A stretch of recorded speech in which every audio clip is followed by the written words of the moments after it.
ഒടുവിൽ പ്രതിപക്ഷ നേതാവ് പറഞ്ഞ രണ്ട് പ്രധാനപ്പെട്ട കള്ളത്തരങ്ങൾ കൂടി ഇന്ന് പറഞ്ഞ് എനിക്കിത് അവസാനിപ്പിക്കാൻ പറ്റൂ. ഒന്ന്, ഞങ്ങൾ കല്ലിട്ട് അവിടെ പണി തുടങ്ങി നിങ്ങൾ അന്വേഷിച്ച് നോക്ക്. വയനാടുമായി ബന്ധപ്പെട്ട കാര്യത്തിലാണ് നമ്മൾ ചോദിച്ച ചോദ്യത്തിന് പ്രതിപക്ഷ നേതാവ് പറഞ്ഞ മറുപടി വയനാട്ടിൽ അവിടെ പണി തുടങ്ങി കഴിഞ്ഞിട്ടുണ്ടല്ലോ എന്നുള്ളതാണ്. രണ്ടാമത്തെ ഒരു ചോദ്യത്തിനുള്ള മറുപടി സർക്കാർ ഭൂമി തരുമെന്ന് കാത്തിരുന്നു എന്നുള്ളതാണ്. ഇത് രണ്ടും പച്ചക്കള്ളമാണ്. ഞങ്ങൾക്ക് അവിടെ സ്ഥലം തരാമെന്നാണ് പറഞ്ഞിരുന്നത്. അവസാനം പറഞ്ഞു നിങ്ങൾക്ക് പ്രത്യേകമായി സ്ഥലം തരില്ല എന്ന് പറഞ്ഞു. ഈ നിമിഷം വരെ മേപ്പാടി പഞ്ചായത്തിൽ നിന്ന് ടൗൺ പ്ലാനിങ്ങിനുള്ള ഒരു അനുമതി കിട്ടിയിട്ടില്ലെന്നാണ് ഞാൻ മനസ്സിലാക്കുന്നത്.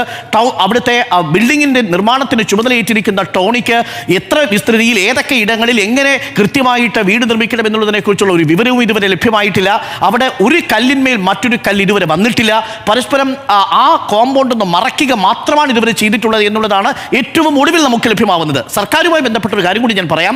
സർക്കാരിന്റെ റവന്യൂ വകുപ്പിലേക്കോ മുഖ്യമന്ത്രിയുടെ അടുത്തേക്കോ കോൺഗ്രസിന്റെ രേഖാമൂലമുള്ള ഒരു കത്തും ഈ ഞങ്ങൾക്ക് വയനാട് ഭൂമി സർക്കാർ നൽകണമെന്ന് ആവശ്യപ്പെട്ടുകൊണ്ടുള്ള ഒരു കത്തും എത്തിയിട്ടില്ല. പ്രതിപക്ഷ നേതാവിനോടുള്ള എൻ്റെ ലളിതമായൊരു ചോദ്യം, അങ്ങനെ ഒരു കത്ത് UDF-ന്റെ ഭാഗത്തുനിന്ന് പോയിട്ടുണ്ടെങ്കിൽ അത് പുറത്തു വിടണം എന്നുള്ളതാണ്. അതല്ലാതെ ഈ കേരളത്തിലെ ജനങ്ങളെ മുഴുവൻ വിഡ്ഢികളാക്കാവുന്ന ഒരു നിലപാട് സ്വീകരിക്കരുത് എന്നുള്ളതാണ്. കുറച്ചെങ്കിലും ആ കാര്യത്തിൽ ഒരു സത്യസന്ധത കാണിക്കണം.